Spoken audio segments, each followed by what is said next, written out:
ये आकाशवाणी है। अब आप शुभ्रा शर्मा से समाचार सुनिए। मल्टी ब्रांड खुदरा कारोबार में 51% प्रत्यक्ष विदेशी निवेश (FDI) की अनुमति के फैसले पर लोकसभा में चर्चा पर आज मतदान होगा। विपक्ष ने इस फैसले को तुरंत वापस लेने की मांग की है, लेकिन सरकार ने इसे सही ठहराते हुए कहा है कि राज्य इसे लागू करने के लिए बाध्य नहीं है। कल लोकसभा में नियम 184 के तहत बहस शुरू करते हुए विपक्ष की नेता सुषमा स्वराज ने सरकार पर आरोप लगाया कि उसने संसद में आश्वासन देने के बावजूद इस बारे में सभी संबद्ध पक्षों से विचार विमर्श नहीं किया। अन्य देशों के अनुभवों का हवाला देते हुए श्रीमती स्वराज ने कहा कि इस फैसले से जबरदस्त बेरोजगारी पैदा होगी और उससे छोटे किसानों और कारोबारियों को नुकसान पहुंच सकता है। सरकार के फैसले का समर्थन करते हुए सूचना प्रौद्योगिकी और संचार मंत्री कपिल सिब्बल ने कहा कि खुदरा क्षेत्र में FDI से रोजगार के अवसर तो पैदा होंगे ही, इससे छोटे और मझोले उद्योगों में नौकरियों के अवसर पैदा करने में भी सहायता मिलेगी।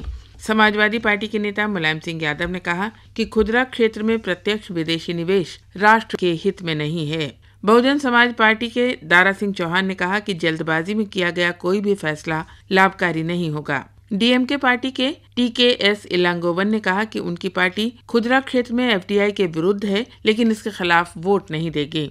मार्क्सवादी कम्युनिस्ट पार्टी के वासुदेव आचार्य ने कहा कि इससे केवल बेरोजगारी और बढ़ेगी। बहस आज भी जारी रहेगी। अंतर्राष्ट्रीय ओलंपिक समिति ने भारतीय ओलंपिक एसोसिएशन को निलंबित कर दिया है। एसोसिएटेड प्रेस ने अधिकारियों के हवाले से खबर दी है कि कल अंतर्राष्ट्रीय ओलंपिक समिति के कार्यकारी बोर्ड की बैठक में ये फैसला किया गया। भारतीय ओलंपिक एसोसिएशन द्वारा सरकार की खेल संहिता के तहत आज चुनाव कराने के निर्णय को देखते हुए इस फैसले की आशंका व्यक्त की जा रही थी। भारतीय ओलंपिक एसोसिएशन को निलंबित किए जाने का मतलब है कि उसे अंतर्राष्ट्रीय ओलंपिक समिति से पैसा नहीं मिलेगा और उसके अधिकारी ओलंपिक बैठकों और प्रतियोगिताओं में हिस्सा नहीं ले सकेंगे। खेल मंत्री जितेंद्र सिंह ने इसे भारतीय खेल समुदाय के लिए दुर्भाग्यपूर्ण बताया है।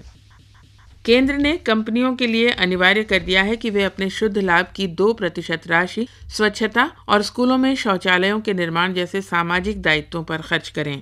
कंपनी मामलों के मंत्री सचिन पायलट ने संसद में कंपनी संशोधन विधेयक पेश करने से पहले कंपनी सामाजिक दायित्व मुद्दे पर उद्योग जगत के विचार जानने के लिए कल नई दिल्ली में प्रमुख उद्योगपतियों के साथ बैठक की। श्री पायलट ने बताया कि कॉरपोरेट सामाजिक दायित्व पर खर्च अनिवार्य है, लेकिन उन्हें लागू करने की जिम्मेदारी कंपनियों की ही है।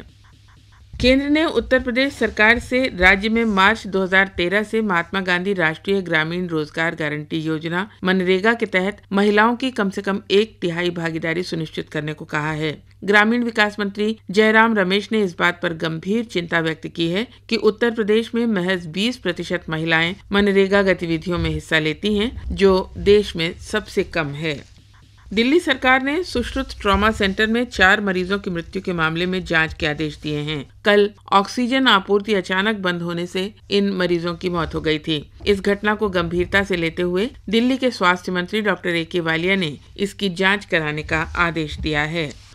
भारत ने उम्मीद जाहिर की है कि मालदीव के साथ GMR के अनुबंध मुद्दे पर कानूनी कार्रवाई का निष्कर्ष आने तक कोई मनमानी या दबाव नहीं डाला जाएगा। विदेश मंत्रालय के आधिकारिक प्रवक्ता ने कहा कि इस तरह की किसी भी कार्रवाई से दोनों देशों के आपसी संबंधों पर प्रतिकूल असर पड़ेगा। मालदीव की सरकार ने माले में GMR के $50 करोड़ की हवाई अड्डा परियोजना के ठेके को रद्द करने का फैसला किया है। मालदीव के विदेश मंत्री अब्दुल समद अब्दुल्ला ने कल विदेश मंत्री सलमान खुर्शीद के साथ टेलीफोन पर बात की।